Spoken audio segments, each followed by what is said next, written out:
Masaganang buhay, update lang po ako. 5 days mula po nung my direct show sa Cup po, no? Ang lalaki na po sila. Wala pong tumubo po lahat. Papakita ko po sila sa inyo. Yan po, lalaki na po nila, oh. 5 days pa lang po, no? Direct showing po yan. Yan, lahat po ay tumubo. Yun naman pong una natin na-load na 550 heads. 37 days po sila nga kasabay ng aking journey. 37 days po ang aking journey sa hydroponics. Ito po, na mahigit kalating kilo na po yung timbang. Pero kasama po yung cup, pag tinimbang mo na mahigit kalating kilo, minus po yung cup na 200 grams.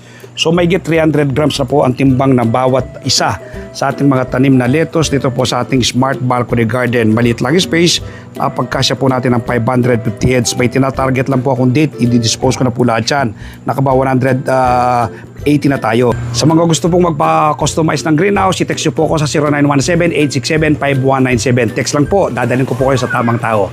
God bless!